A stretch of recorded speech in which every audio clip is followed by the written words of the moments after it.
Adventures of Tom Sawyer by Mark Twain.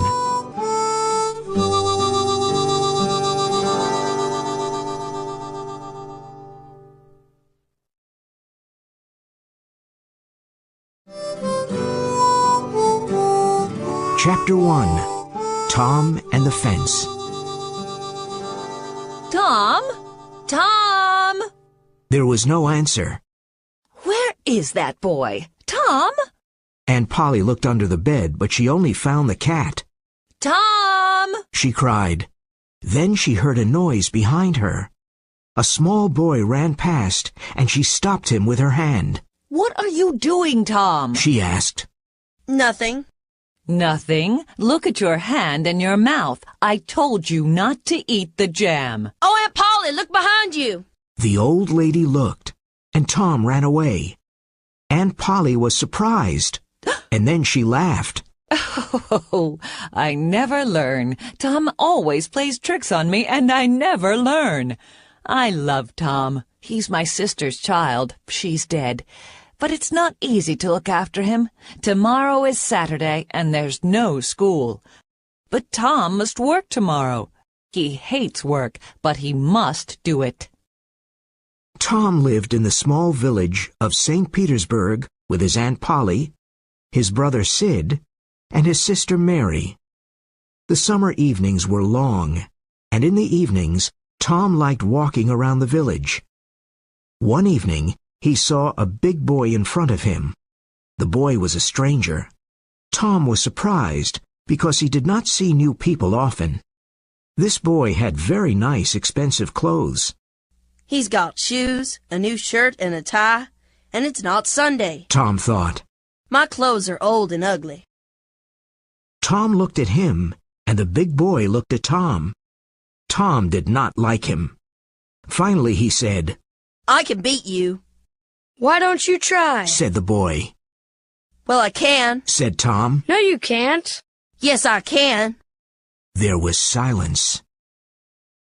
You're afraid. Said the boy. I'm not afraid. Said Tom. Yes, you are. No, I'm not. There was more silence. Then Tom pushed the boy, and the boy pushed Tom.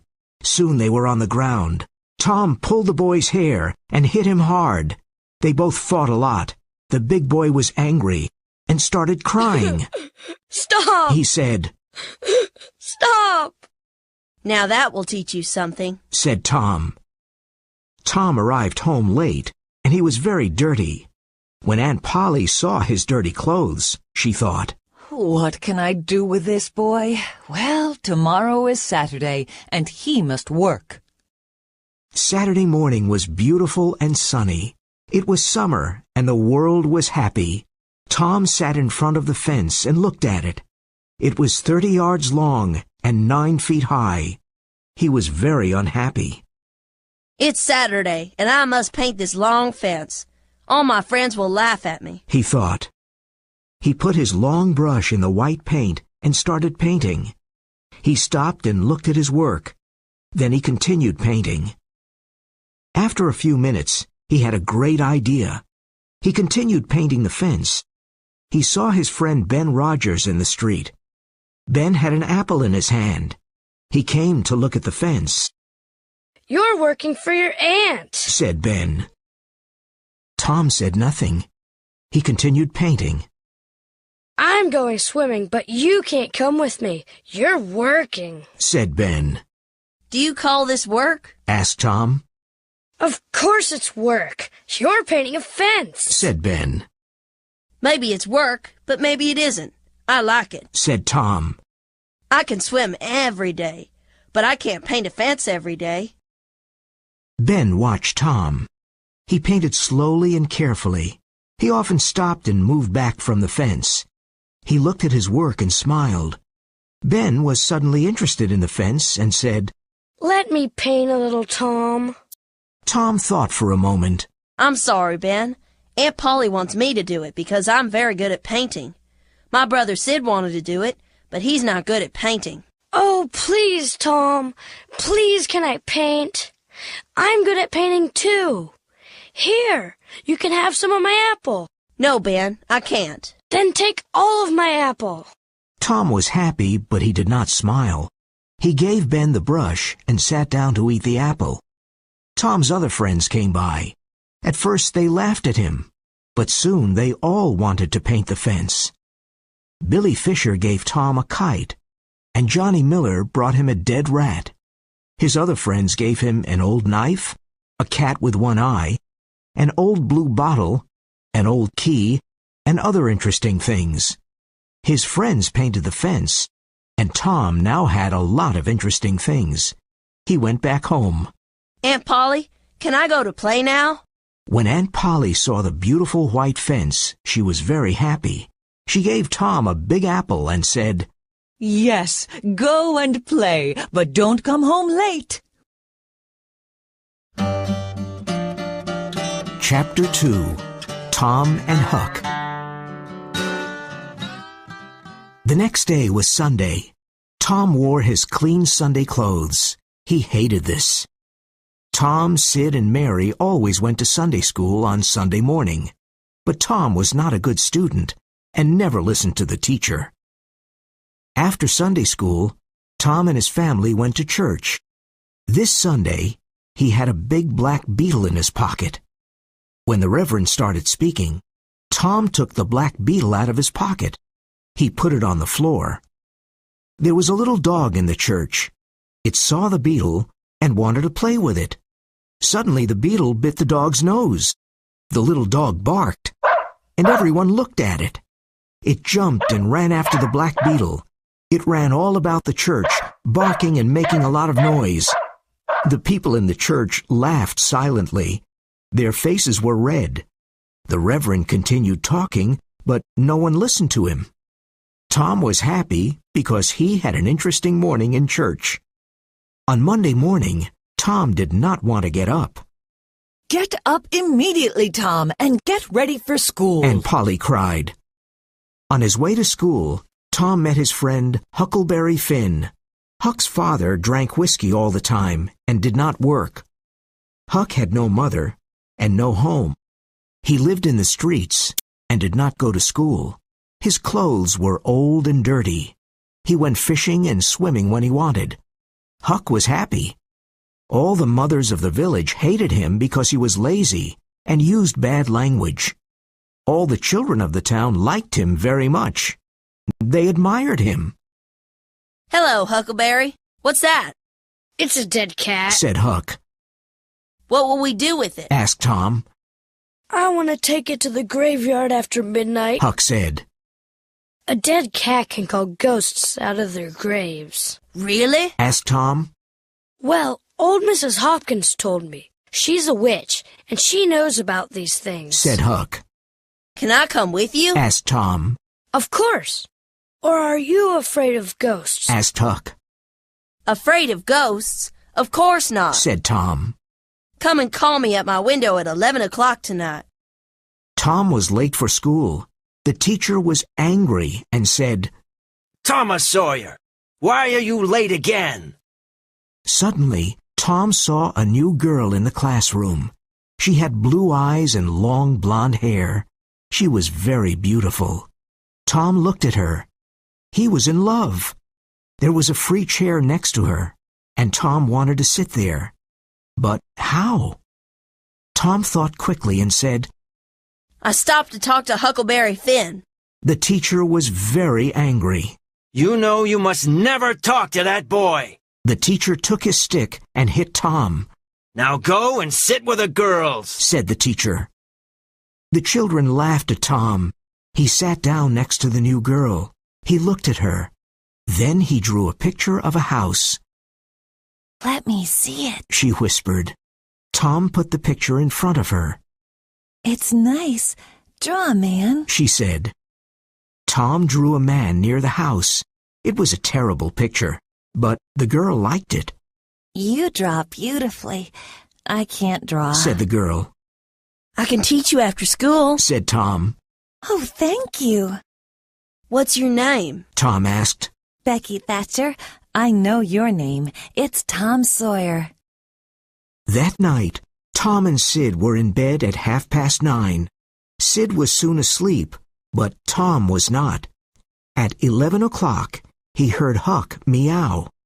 Meow. He dressed quickly and went out of the bedroom window. Let's go, Whispered Huck. He had his dead cat. Tom and Huck walked down the dark road. They walked for about half an hour. The graveyard was on a hill. There were a lot of trees and a lot of graves. Everything was dark and scary. The wind made strange noises, and dark clouds covered the moon. Are the ghosts making these noises? Thought Tom. He was afraid, but he said nothing. Now let's find the grave of Hoss Williams, Said Huck. They soon found the grave. Here it is. He died last week, Said Huck. Do you think Hoss Williams can hear us? Asked Tom. Well, I think his ghosts can hear us, Said Huck. Then let's call him Mr. Williams. Said Tom. All right, Said Huck. but everybody called him Hoss. Shh. What is it, Tom? Asked Huck. Do you hear the noise? Look over there, Huck. Oh, no. Said Tom.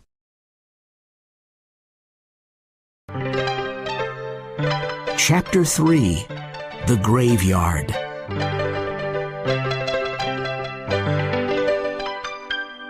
Ghosts! Said Huck. I can see ghosts. They're coming here. I'm really scared. Can ghosts see us? Asked Tom. Ghosts can see everything. Answered Huck. Oh, why did I come here? Don't be afraid. We must be very quiet. Said Tom. The three ghosts moved quietly in the graveyard. They came close to Tom and Huck. Tom! Whispered Huck. They're not ghosts. They're humans. One of them is Muff Potter. You're right. And there's Injun Joe and Dr. Robinson. But why are they here? Said Tom. They're grave robbers. They want to rob a grave. The doctor wants a dead body. Said Huck. But why? Asked Tom. He cuts bodies and studies them. My father told me about Dr. Robinson. Said Huck. The three men were at Hoss Williams' grave. Injun Joe and Muff Potter started digging. Soon the grave was open. They found the dead body and pulled it out of the ground. Well, Doctor, do you want us to take the body to your house? Said Muff. You must give us $5. What? Said Dr. Robinson angrily. I paid you this morning. I'm not giving you more money. I want more money, Doctor. Said Injun Joe. 5 years ago I came to your father's house. I asked you for something to eat. You gave me nothing. I still remember that. Now you must give me more money. Injun Joe took the doctor's arm, and the doctor hit him. Injun Joe fell to the ground. Don't hit my friend! Cried Muff Potter. Muff and Dr. Robinson started fighting. Everything happened very quickly. Dr. Robinson hit Muff Potter on the head. Muff fell to the ground. Injun Joe took Muff's knife. He saw Muff on the ground, and he killed Dr. Robinson with the knife. The doctor fell on top of Muff and covered him with blood. Injun Joe looked at the two men on the ground. First he robbed the dead doctor. Then he put the bloody knife into Muff's right hand. A few minutes passed, and Muff moved a little and opened his eyes. He pushed the doctor's body away. He looked at the knife in his hand. What happened, Joe? He asked slowly. Injun Joe said, Something very bad, Muff. Why did you kill him? I didn't kill him, said Muff. He was very confused. I drank too much whiskey last night.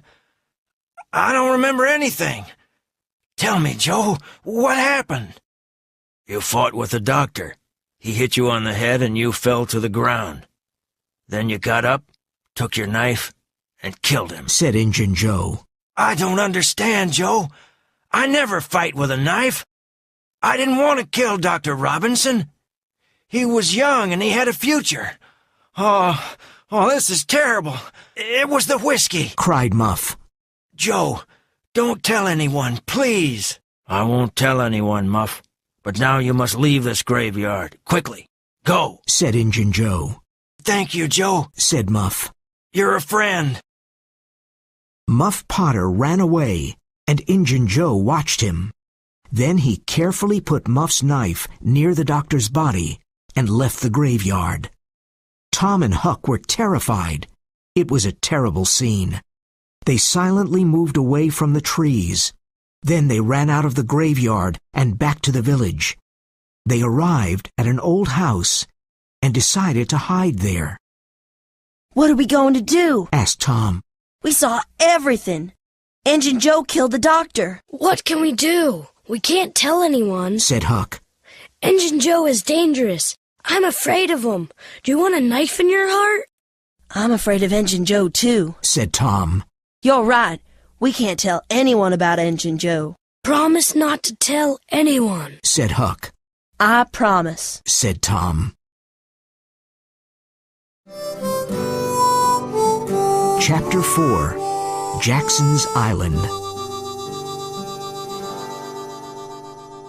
The next day, everyone knew about poor Dr. Robinson. The sheriff found Muff Potter's knife near the body of the doctor. He put Muff in St. Petersburg's small jail. Tom and Huck looked at each other. "We saw Injun Joe kill the doctor," said Tom. "Muff didn't kill him. Poor Muff." I know, said Huck. But we mustn't say anything. Remember, Injun Joe is dangerous. Very dangerous. I'm sorry for Muff Potter, too. The two boys were afraid. "We must keep this a secret," said Tom sadly. Tom could not forget. At night, he had bad dreams about Injun Joe and Muff Potter. He kept the terrible secret, but he was very unhappy. Aunt Polly was worried about him. She gave him a lot of different medicines, but Tom did not feel better.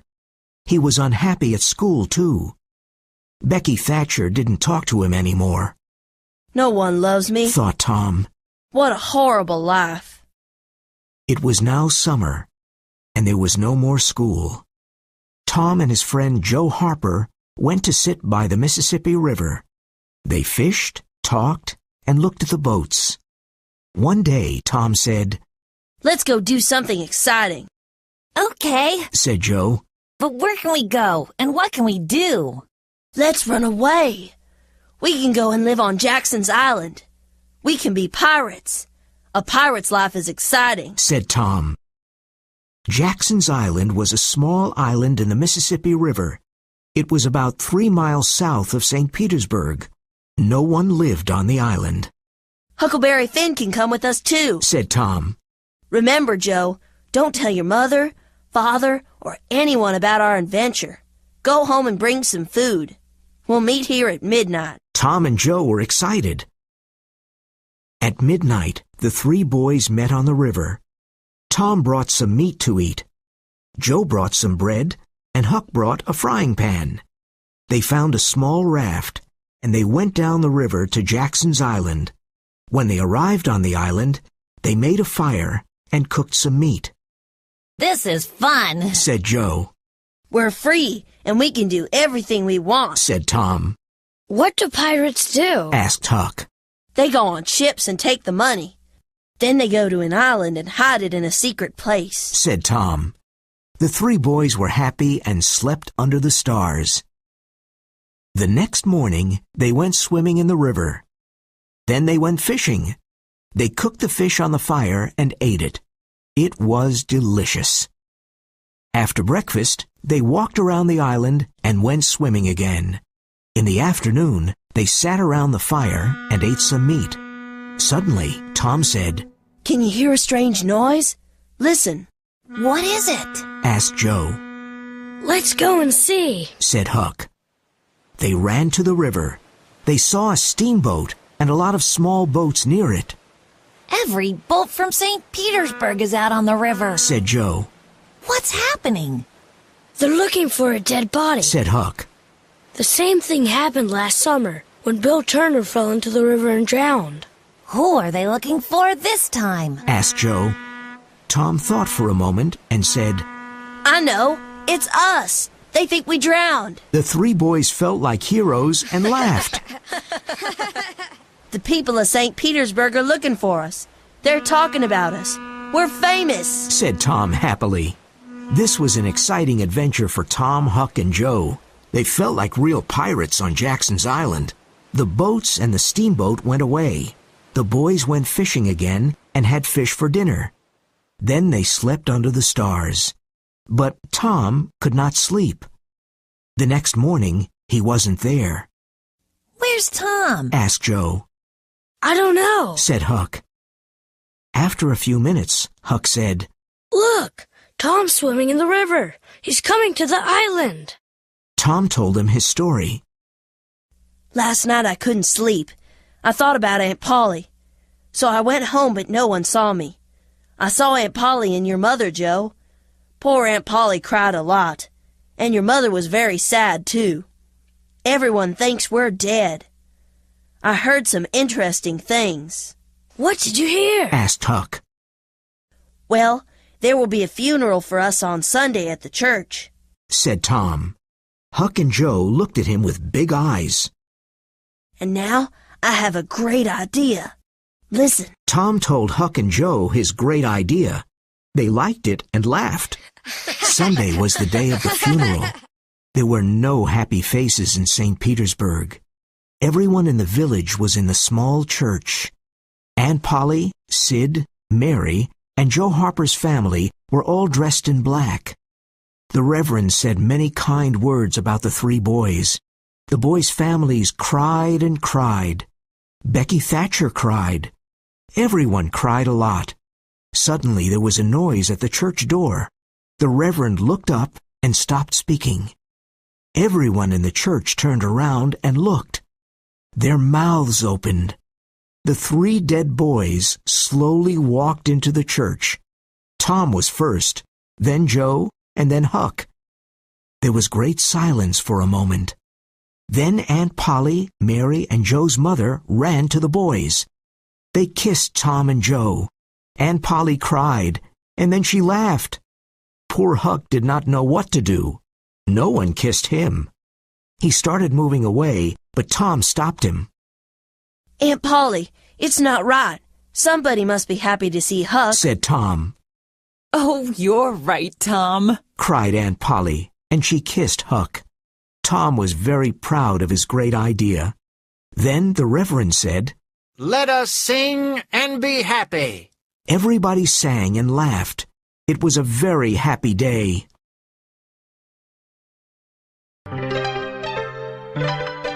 Chapter 5. The Trial.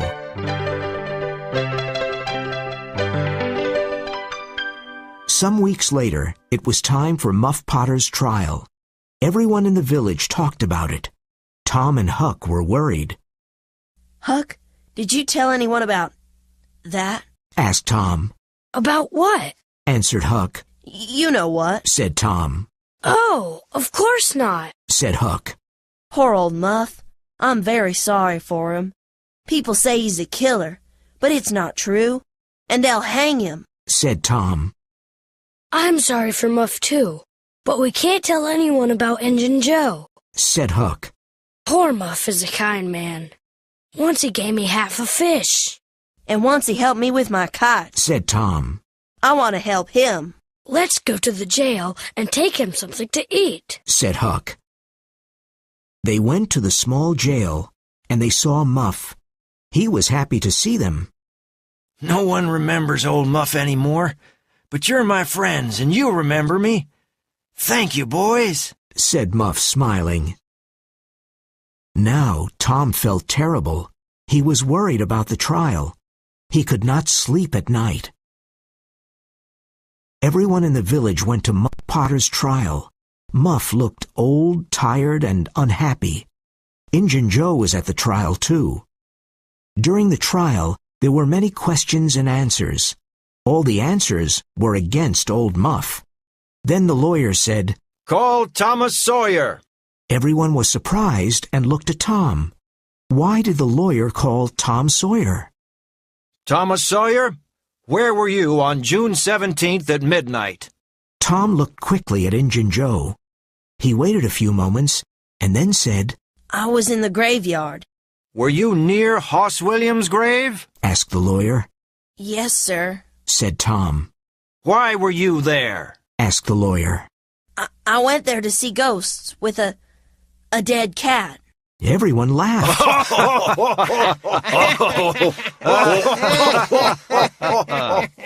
What did you see in the graveyard? Tell us what happened, said the lawyer. Tom told his story, and the people of St. Petersburg listened to him. They were very surprised. And then Muff Potter fell to the ground, and Injun Joe took Muff's knife and... Tom suddenly heard a very loud noise. Injun Joe jumped out of the window and disappeared. Tom became the hero of St. Petersburg. He saved Muff Potter's life. Tom's days were happy, but his nights were not. At night, he had terrible dreams about Injun Joe.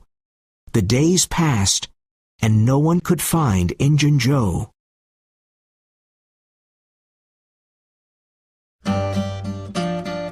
Chapter 6. The Haunted House.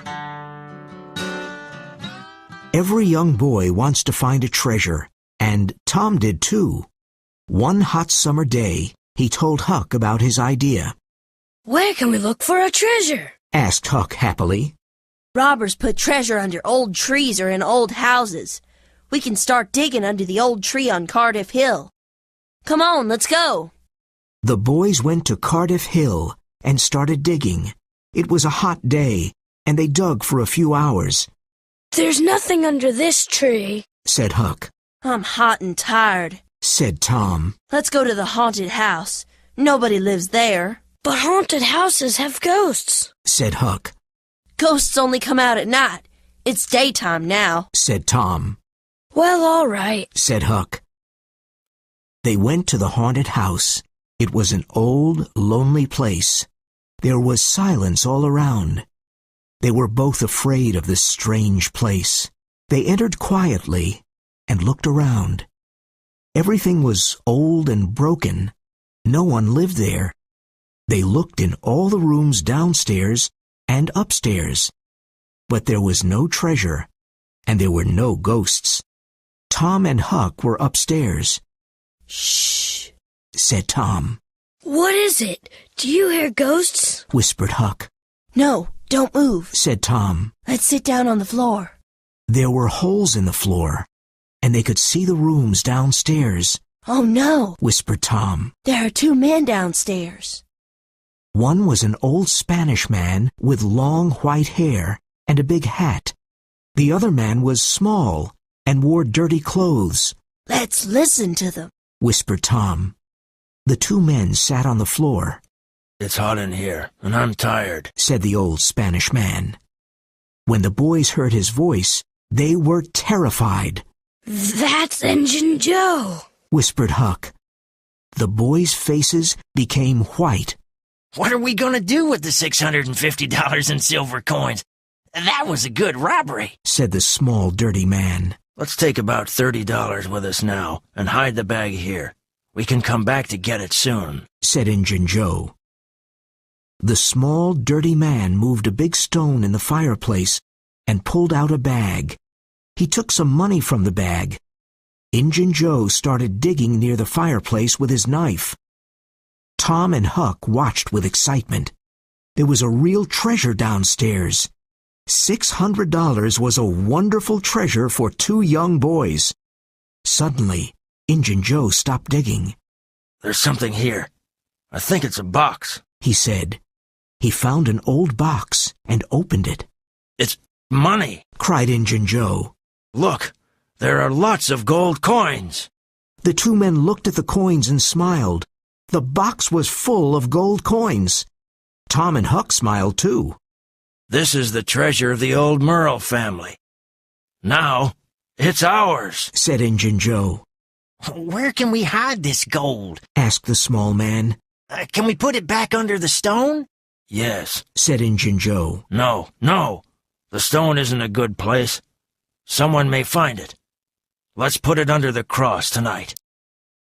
When it was dark outside, the two men took the silver and gold away. Tom and Huck did not follow them because they were afraid of Injun Joe. But they wanted to find the cross and the treasure. Where was the cross?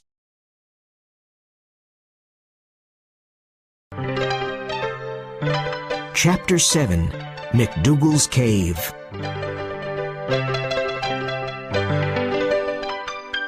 It was Becky Thatcher's birthday on Saturday, and all of Becky's friends were happy and excited. I'm having a big picnic near the river, said Becky to Tom. After the picnic, we can visit McDougal's cave. It'll be great fun, said Tom. He liked Becky a lot. On Saturday morning, a big boat took Becky, Tom, and their friends down the river. There were no mothers and fathers, but a few boys and girls were 18 years old. There were a lot of good things to eat, and everyone ate, played, and had fun. After the picnic, the children went to visit McDougal's cave. Everybody had candles because it was dark inside the cave. Some children were afraid, but they all went in. Caves are exciting and mysterious. McDougal's cave was very, very big. It had hundreds of tunnels, rooms, and secret passages. No one knew all of them. The children played and ran in the tunnels and in the rooms, but they always played near the entrance. They did not want to get lost. Tom and Becky wanted to find a new tunnel. They walked and walked, and soon they were alone. Where were the other children? They were lost. In the evening, the other children returned to the boat. They laughed and talked, but they were very tired. They did not see that Tom and Becky were not there. The boat took them back to St. Petersburg. Huck saw the boat, but he did not know about the picnic. The mothers of St. Petersburg did not like him. They never invited him to birthday picnics. But tonight, Huck was not interested in birthday picnics. He was interested in Injun Joe's treasure. He hid behind a tree and watched an old house. Injun Joe's in that old house, he thought. I'll stay here and wait. When he comes out, I'll follow him and I'll find the treasure. It was late and very dark. Soon, two men came out. It was Injun Joe and his friend. Huck followed them quietly. They're going to Widow Douglas's house, thought Huck. But why? Suddenly the two men stopped. Injun Joe said, Many years ago, Widow Douglas's husband was very cruel to me. Now, I want to hurt the widow. I want to cut her face, her nose, and her ears. And you must help me. Oh, please don't kill her, said his friend. Injun Joe laughed. Huck heard this and wanted to run away, but he remembered that Widow Douglas was kind to him. I must help her, thought Huck. These men want to kill the poor old woman. Huck ran quickly to Bill Welsh's house. Mr. Welsh, help! Help! Mr. Welsh opened the door. Mr. Welsh, please help me. Two men want to kill Widow Douglas. Mr. Welsh and his sons took their rifles. They ran to the widow's house. Suddenly there was a loud shot. Injun Joe and his friend escaped, but the widow was not hurt. The next morning, Huck returned to see Mr. Welsh. You're a courageous boy, Huck, said Mr. Welsh. You saved the widow's life. The two men escaped, but we'll find them. Sit down and have breakfast with us. Huck was happy because he saved the widow's life. And now he had new friends, Mr. Welsh and his family. That morning, all the people of St. Petersburg knew about Tom and Becky, and they were very worried. Where were they? Tom and Becky were lost in McDougal's cave. They did not know what to do. They were both afraid. Tom took Becky's hand. They walked and walked.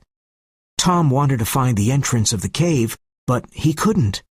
Tom and Becky entered a big room with a lot of black bats. It was terrible. The bats flew over their heads, and when Tom and Becky ran away, the bats followed them. Finally, the bats went away. Becky looked at Tom and said, Tom, where are we? I don't know, Becky. They continued walking in the dark tunnels. They were both tired and hungry. Becky started crying. No one will ever find us, Tom. There are too many tunnels and rooms. Oh, we're going to die here. We'll get out of this cave, Becky. You'll see, said Tom. They ate their last piece of cake. Soon their last candle went out. Everything was dark. What time was it? What day was it? They didn't know.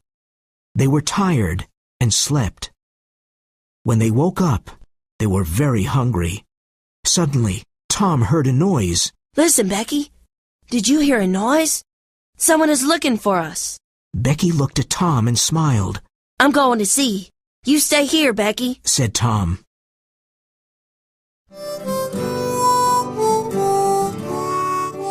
Chapter 8. The Treasure. Tom went into the dark tunnel. He saw a light and heard a noise. Who is looking for us? He thought. Suddenly, he saw a hand with a candle. Then he saw a man. It was Injun Joe. Tom was terribly scared, but it was dark, and Injun Joe did not see Tom. Injun Joe went away quickly. Tom returned to Becky, but he did not tell her about Injun Joe. She was very weak. It was Tuesday, and in St. Petersburg everyone was worried. Where were Tom and Becky? Many people from the village went to the cave and looked for them, but they could not find them. Mrs. Thatcher became very ill, and Aunt Polly's hair became white. Then, on Tuesday night, there was a lot of noise in the streets of St. Petersburg. They're here. They're here. Becky and Tom are here. Tom are They're here. Becky and Tom are here. Cried the people happily. No one went to sleep that night. Everyone listened to Tom's story about his adventure in the cave. We were lost for a long time. We were hungry and scared. Then I remembered the string in my pocket. I used the long string to help me. I went down many tunnels, and I always returned to Becky because I followed the string. Then I found another entrance to the cave. It was very small, and it was near the river. Tom and Becky were happy, but very tired and hungry. Becky stayed in bed for many days because she was weak. Tom stayed in bed for a few days too. Sometime after the adventure in the cave, Tom went to visit Becky. Mr. Thatcher asked Tom, Do you want to go to the cave again? Oh, I'm not afraid of the cave, said Tom. Well, nobody is going into the cave again. There are big doors in front of the entrance now, and I have the keys, said Mr. Thatcher. What? Tom's face became white. Is something wrong, Tom? Asked Mr. Thatcher. Injun Joe's in the cave, Cried Tom. Many men from St. Petersburg went to the cave and opened the big doors. They found Injun Joe on the ground. He was dead. After Injun Joe's funeral, Tom went to see Huck. Now that Injun Joe's dead, we'll never find the money, Said Huck sadly. Listen, Huck, Said Tom. I know where the money is. Really? Asked Huck with big eyes. The money is in the cave. I saw Injun Joe in the cave. Why was he in the cave? Because he took the money there, Said Tom. Say it again, Tom. Said Huck. The money's in the cave, and we can take it. But we'll get lost in the cave, Said Huck. No, we won't. I've got candles and a long string. Let's go and get a boat, Said Tom. They took a small boat and went down the Mississippi River to McDougal's cave. Look, Huck, here's the other entrance, Said Tom. It's very small, Said Huck. Tom and Huck went into the cave. They were careful and used the long string to help them. Tom suddenly stopped and said, I saw Injun Joe here. His ghost is probably here too. Said Huck. Let's go now. His ghost isn't here. It's probably at the other entrance. Well, all right, but let's hurry, Said Huck. Tom looked around slowly and then cried, Look, here's the cross. There was a black cross on the wall of the cave. You're right. It's the cross, Said Huck. Let's dig under the cross. They dug and dug. Finally, they found a small room. There was a small bed, some old candles, and a few bottles. And there was the treasure box.